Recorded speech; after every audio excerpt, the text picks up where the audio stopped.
Yo, welcome in. It is For the Win BMW Championship preview and picks. I am Sandman, and he is the Neanderthal. And we got your picks and preview for the second event of the playoffs of the PGA Tour FedEx Cup. Neanderthal, we had Scotty Scheffler taking the first playoff event by a mile. Impressive victory. We knew it was going to happen sooner or later, but the Iron Chef, Scott Scheffler, does what he does, and very impressive. Good to see. Yeah. I heard some talk that this course doesn't really fit him, and then as soon as you hear that story, that narrative, what do you know? He comes out and just dominates it, right? Just he was spanks semi-human. You know what out of it. Yeah, he was semi-human for the first round. He was only -2, and then he shoots like 61 in round 2. He birdied 5 straight holes, 7 of the first 8, and 11 in total. So, dude just went ham on the leaderboard there. And Rory actually, surprisingly, Paul, he finished 3rd from last. Wow. Any thoughts on that? A little surprising? It sounds like he just might be getting a little tuckered from playing golf. Well, he hasn't been playing that many events, and I think he's only played I think this is his first event since the Open, and then between the Open and the US Open, he only played, I think, 1 event. So almost seems like Rory shut down the season. He's kind of waiting for the race to Dubai in October, November to kind of ramp up, but seems like after winning the Masters, he kind of checked out, but who knows? When people doubt Rory, he pops up like the champ that he is. All right, so we got a kind of a cool course here, Paul. We're looking at Bellerive Country Club. It's actually the site of the 2018 PGA Championship, one of my favorite majors in the last 10 years. It was Brooks Koepka battling it out with an old man named Tiger Woods and Adam Scott, Gary Woodland, and it was a birdie fest. It was swamp ass because St. Louis in August is just that. All 3 of these events are going to be swamp ass: Memphis, St. Louis, and Atlanta. But unless Mother Nature decides to be a little on the nice side and cool things down, or bring a little bit of much needed cooling wishful rain. I think. Wishful, I think. But Ludwig, I had him last week, and 3 of the 4 rounds, Paul, he was awesome, superb. It was just Saturday. He just shot a 76, and it was a womp. It was just, oh man. But the other 3 rounds were really good. So we'll have more on him a little bit later in the show. But it just seems like the guys who are just really hot right now, who played really well in the last couple of months, are the guys who are going to end up winning these events. But we're going to take a closer look at the tournament and the course details, Paul. We're going to look at it. And as we talked about, it's Bellerive Country Club in St. Louis. 50 players here. Only the top 30 guys are going on to the next event. Of course, we got a $20 million purse. And we're looking at about 7,400 yards on the scorecard, par 70. And it is designed by Robert Trent Jones Sr. And we're looking at Bankgrass greens, which is kind of surprising. Usually they have the other one they use in Florida. Can't think of it right now. Poana, yes. No, is it Poana? I think so. But whatever it is, that's one they use in Florida a lot. And they use that in Memphis, but this week will be Bankgrass, which is, I guess, what most people are used to, especially in the West Coast and the northern part of America. But this was a birdie fest for the 2018 PGA Championship. And probably going to be the same thing here again. So, I mean, 50 guys. I don't have a graphic to show who I picked for my guys, so I'm just going to list it off, Paulie. First guy I'm going to go with, I'm going back to the well. I'm going back to Ludwig Åberg. He did finish 7th or 6th or something like that in the tournament with that bad Saturday. I'm grabbing him at 18-1, Wow. and it's 50-man field. I'm going to stick with him. He's playing good golf. Just that 4 rounds of golf has kind of escaped him. 3's there, Yeah. 2's there for sure. But I think You this thinking time, of grabbing any of these guys with an added each way, or are they all just going to be straight up? you know what? I'm just going to keep the cost to a minimum because the season's winding down. So I'm just going to do Yeah. straight up. Yeah, it's Save you just money for the NFL. saving the money for the NFL. I'm not even doing the Live Golf event this week, which is probably going to be the last Live Golf 1.0 that we're going to see. Yeah. They canceled the Michigan event. And then, if it does continue on in the years past, it's obviously going to be way different. The Yeah. Oh fields are yeah. not going to be as strong. The purses are not going to be as big. It's going to be more or less like I don't know, like a really high end Asian tour event type thing, right? DP World Tour style, but we'll see. We'll see what Liv has up their sleeve. They say they got a backer, but even this week, I mean, this is the first time I saw in their odds that John Rahm is not the betting favorite or the co-favorite. It's Have you heard of what the latest on Rahm? Apparently, for him to come mhm. back to the PGA, he's Yeah, got to pay $25 million, which goes to charity, which yeah, is 5 times as much as what Kepka did.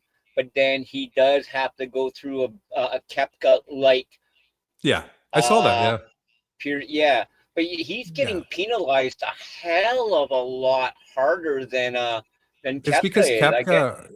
Kepka came back when they had that window open. They said, okay, we'll allow. Basically, when they found out that the Saudis were going to pull the funding, the PGA Tour's like DeChambeau, Rahm, Kepka, Cam Smith, all the guys who had won majors in the last like 4 years. Yeah. They were all eligible to come back in that time period, and Brooks is the only one who took the agreement, and obviously DeChambeau, Rahm, and Cam Smith didn't, so they're going to have to pay a little Yeah. heftier price. It's just kind of Well, little tax. hell, imagine what DeChambeau is going to be having to go through.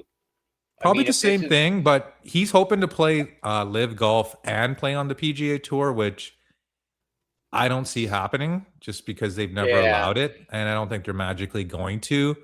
But I don't know. It's. Well, I mean, he's got his YouTube golf thing as well too, right? yeah, he does. I mean, that he So makes revenue off of that, but you're not really.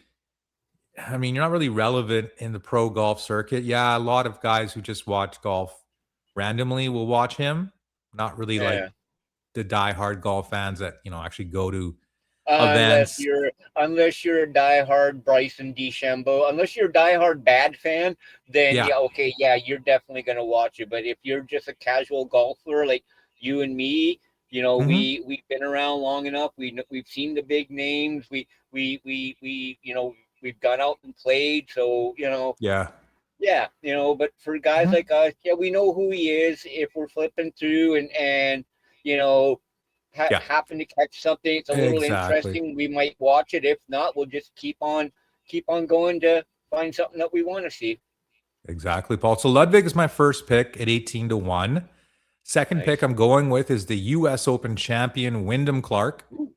We had him for a nice, winner at the Byron Nelson at 50-1 earlier this year. One nice. of our 3 victories on the tour, 4 overall. So we got Wyndham at 32-1, and then I'm taking a big long shot swing at Nikolai Ooh, Højgaard, the Dane. wow. He's You're one pretty of the good at long Hogart twins. courses. Yeah, one of the other one's actually not eligible. Rasmus, I think he's going to probably have to play the. Doesn't one of them play a lot more on the European tour and not so much on the PGA? I think Nikolai plays more on the PGA tour, but I think when their season's ending, they'll both go over there and play those events in the Middle East. But Yeah, yeah, definitely Nikolai. He's been on the U.S. tour a lot more, but he's been playing better this year, and that's probably why he's getting events in the U.S. And Rasmus is yeah. not so much, but I mean, loads of talent. Both guys are 2 of the longest hitters in all of professional golf, and they played these big boy courses well. So I took Nikolai at 75 to 1. Shot in the dark, Nice. see what he can do. And then obviously we got one last event next week, the Tour Championship at Eastlake, 30 guys. Winner take and all. Winner takes all. And also the guys who got into this BMW Championship, the top 50, they're all eligible for the signature events next year.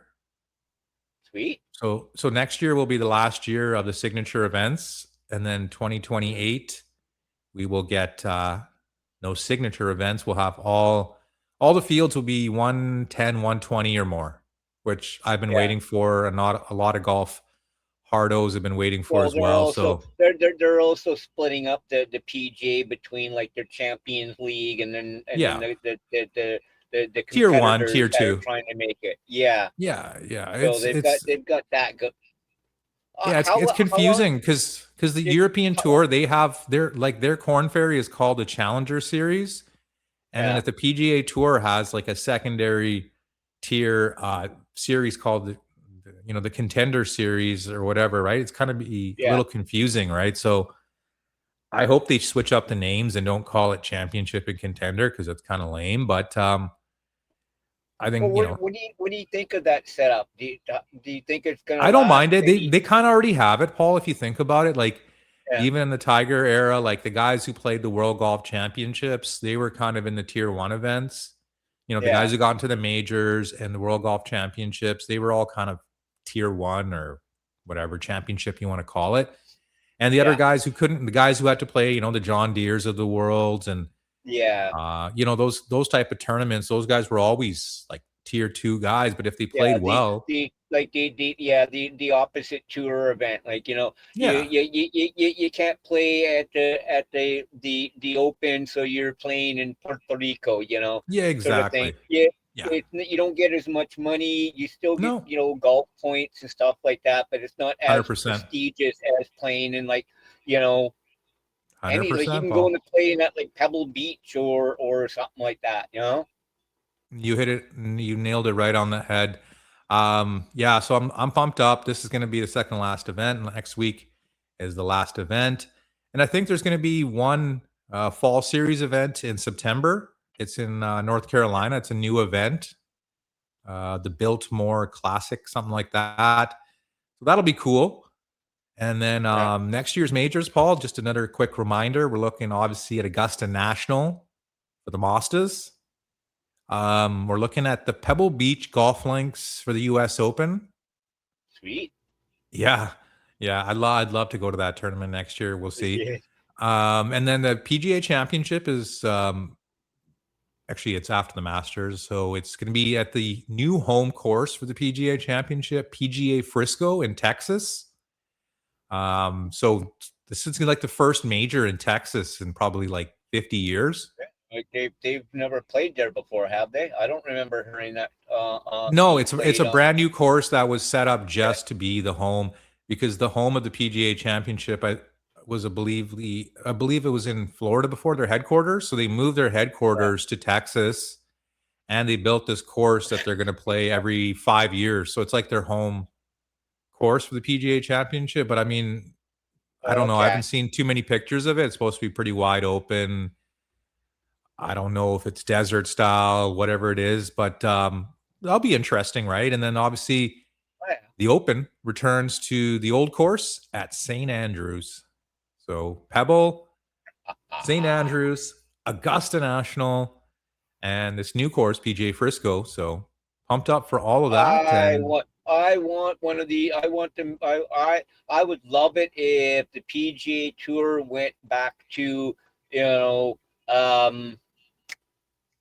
Bethpage Black. Yeah, they have a couple times. I want to see that again. They used to for the Barclays. Pebble, Augusta, Bethpage Black, and the old course. Mm-hmm. Thank you. They played. I think they played Bethpage for the PGA Championship in 2019. I think Koepka won that one. So they have played in the last. It's been a while, though. So they're due. They're due. Yeah, it'll be coming up soon. So pumped up for all of that golf action, and we're Thankful if anyone is still here watching to the end. Press that like, press that subscribe. And Paul and I will catch you guys next time on Hang loose, people. Peace out.